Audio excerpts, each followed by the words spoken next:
नमस्कार, स्वागत है आप सभी का। मैं हूँ राधेश्याम बैरागी। आज के इस वर्ल्ड पॉपुलेशन डे में आज 11 जुलाई 2021 है।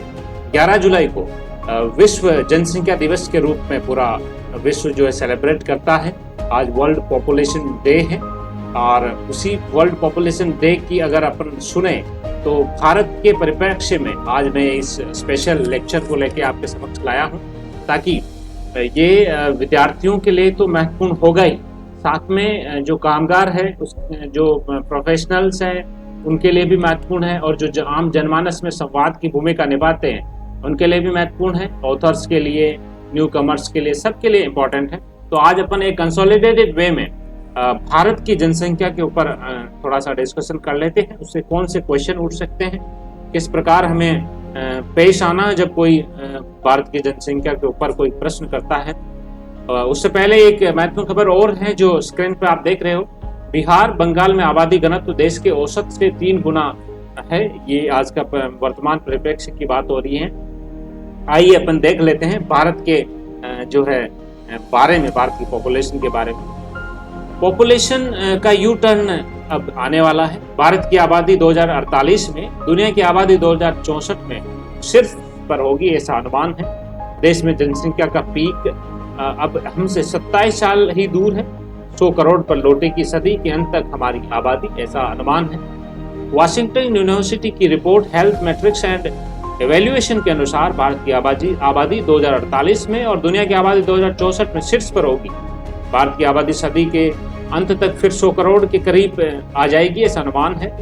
भारत जनसंख्या अनुमान का आंकड़ा दिया जाए तो 2017 में 138 करोड़, फिर वहीं 2048 के अंदर ये 160 करोड़ के आसपास आने का अनुमान है। वहीं 2100 के अंदर 109 करोड़ का अनुमान है। पता नहीं कि 2100 के अंदर इसका जो है कमी कैसे हुई है, लेकिन ऐसा अनुमान है। आइए अपन देख लेते हैं किस प्रकार हम लोग देख लेते हैं कि किस प्रकार वो कमी हुई है, या जो भी प्रसंग है related to the population, let us analyse that. संयुक्त राष्ट्र का अनुमान था कि 21वीं सदी के अंत तक दुनिया की आबादी 1100 करोड़ के पीक पर आ जाएगी, ऐसा एक्सपेक्टेशन, ऐसा एंटिसिपेशन है, अनुमान है। लेकिन वाशिंगटन यूनिवर्सिटी की स्टडी कहती है कि ये पीक उससे थोड़ा पहले 2064 में ही आ जाएगा और आबादी का शीर्ष होगा 970 करोड़। इसके बाद दुनिया की आबादी में गिरावट का दौर शुरू हो जाएगा। दरअसल दुनिया भर में महिलाओं का शिक्षा स्तर सुधरा है, साथ ही अब महिलाएं रोजगार को लेकर जागरूक हुई। इसका असर यह है कि महिलाओं में फर्टिलिटी रेट कम हुई है। वहीं फर्टिलिटी रेट यानी कि महिलाएं औसत कितनी संतानों को जन्म दे रही हैं उसको बोलते हैं। जबकि किसी भी क्षेत्र की वर्तमान आबादी के स्तर को बरकरार रखने के लिए फर्टिलिटी रेट 2.1 होना चाहिए। इधर भारत में भी कुछ ऐसे संकेत मिले हैं। नेशनल फैमिली हेल्थ सर्वे के मुताबिक भारत में 2016 से 2020 के बीच फर्टिलिटी रेट 2.13 रही थी। वहीं 2030 से 2035 के बीच ये घटकर 1.72% रह जाएगी। देश के 9 राज्यों में अभी फर्टिलिटी रेट 2 से ज्यादा है, लेकिन यहाँ भी तेज गिरावट के संकेत का अनुमान है। अनुमान के मुताबिक 2011 से 2036 के बीच देश में जितनी आबादी बढ़ेगी उसमें करीब 35% हिस्सा सिर्फ 2 राज्यों उत्तर प्रदेश और बिहार का ही होगा। यूपी और बिहार में करीब 11 करोड़ आबादी बढ़ जाएगी। इसके विपरीत दक्षिण भारत के राज्य में है केरल, कर्नाटक, आंध्र प्रदेश, तेलंगाना और तमिलनाडु। इन 5 राज्यों में इस दौरान आबादी सिर्फ 2.9 करोड़ बढ़ेगी, 2.9 करोड़ बढ़ेगी। द लैंसेट की fertility, mortality, migration and population scenario report के अनुसार भारत की आबादी 2017 में 138 करोड़ थी, 2048 तक बढ़कर 160 करोड़ के पीक को छू लेगी। इसके बाद इसमें गिरावट हो जाएगी। इस रिपोर्ट में 2100 में भारत की आबादी 109 करोड़ रहने का अनुमान लगाया गया है। तो इस प्रकार का ये प्रसंग है। किन राज्यों में आबादी अभी तेजी से बढ़ रही है? बिहार, यूपी सहित 9 राज्यों में तेज वृद्धि देखी गई है। आइए देख लेते हैं। देश के 9 राज्यों में फर्टिलिटी रेट अभी 2 से अधिक है, लेकिन आने वाले 15 वर्षों में 9 में से 2 बिहार को छोड़कर सभी में 2 से नीचे आ जाएगी। बिहार में दर सबसे ज्यादा 3.23 है, जो 2.38 पर आने का अनुमान है। राज्यों में कितनी घटेगी फर्टिलिटी रेट, उसके बारे में एनालाइज कर लेते हैं। बिहार के अंदर 3.23 से 2.38 तक आने का अनुमान है। उत्तर प्रदेश में 2.76 से 1.85 तक आने का अनुमान है। मध्य प्रदेश में 2.64 से 1.96 तक आने का अनुमान है। राजस्थान में 2.51 से 1.87 तक आने का अनुमान है। वहीं झारखंड में 2.46 से 1.87 तक आने का अनुमान है। इन 5 राज्यों के अलावा हरियाणा, असम, गुजरात और छत्तीसगढ़ में भी फिलहाल फर्टिलिटी रेट 2 से ज्यादा, लेकिन 2036 तक सभी राज्यों में 2 से नीचे होगी, ऐसा अनुमान है। वहीं हम फिर बात करें तो बिहार, बंगाल में आबादी घनत्व देश के औसत से 3 गुना बड़ी है। सबसे सघन राज्य 1106 लोग प्रति वर्ग किलोमीटर में रहते हैं बिहार में, और सबसे कम सघन राज्य 17 लोग प्रति वर्ग किलोमीटर में सिर्फ रहते हैं अरुणाचल प्रदेश में। ठीक है, तो ये था पहला बिंदु। दूसरा बिंदु, किन राज्यों में आबादी घटने के संकेत मिल रहे हैं? दक्षिणी भारत सहित 13 राज्यों में कमी के संकेत देखे गए हैं। नेशनल फैमिली सर्वे के मुताबिक 13 बड़े राज्यों में फर्टिलिटी रेट 2 से कम है, इसलिए इनमें आबादी का वर्तमान स्तर घट सकता है। इनमें दक्षिण के सभी राज्य शामिल है, पूर्वोत्तर के भी लगभग सभी राज्यों में फर्टिलिटी 2 से कम है। इन 5 और 8 अन्य राज्यों हिमाचल, उत्तराखंड, दिल्ली, बंगाल, उड़ीसा, महाराष्ट्र, केरल, कर्नाटक में भी फर्टिलिटी रेट 2 से नीचे पहले से ही बनी हुई है। जिसमें जम्मू कश्मीर के अंदर देखें अपन तो 1.61 से 1.60 है, 1.50 सॉरी, पंजाब में 1.60 से 1.60, आंध्र प्रदेश में 1.61 से 1.60, तमिलनाडु में 1.59 से 1.51 है, और वहीं तेलंगाना 1.61 से 1.5 है। देश में आबादी की औसत आयु कहाँ सबसे कम है? बिहार सबसे युवा है, औसत आयु सिर्फ 19.9 वर्ष की आकलन किया गया। वर्तमान 2011 की बात करें तो 19.9 था और राज्य बिहार था, और प्रोजेक्टेड 2036 की बात करें तो 28.1 है। वहीं वर्तमान 2011 को अगर काउंट करके देखें तो 21.5 उत्तराखंड में, 22.1 झारखंड में, 21.5 उत्तर प्रदेश और 23.3 मध्य प्रदेश। वहीं देश के किन राज्यों में औसत आयु सबसे ज्यादा? तमिलनाडु होगा सबसे बुजुर्ग, अभी केरल है।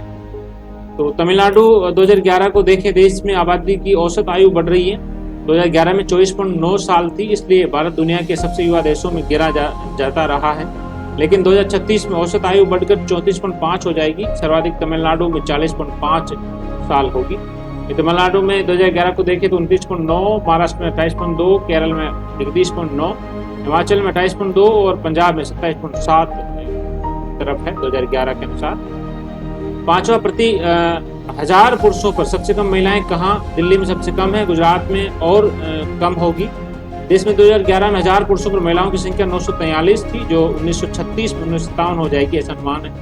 गुजरात, महाराष्ट्र में महिला पुरुष सेक्स रेशियो और बिगड़ने का अनुमान है। 3 राज्य जिनमें लिंग अनुपात गिरेगा। गुजरात के अंदर 2011 में 919 था, जो 2036 में 900 रहेगा। महाराष्ट्र में 929 से 921 होगा। कर्नाटक में 2011 में 973 था, जो 972 होगा 2036 में।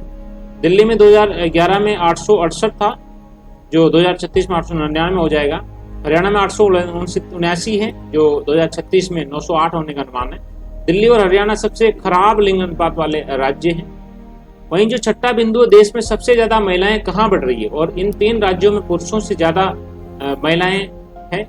केरल में 2011 में प्रति 1000 पुरुषों पर 1084 महिलाएं थी, जो 2036 में 1079 हो जाएगी। हालांकि संख्या थोड़ी कम होगी। आंध्र और तमिलनाडु में भी महिलाएं बढ़ेगी।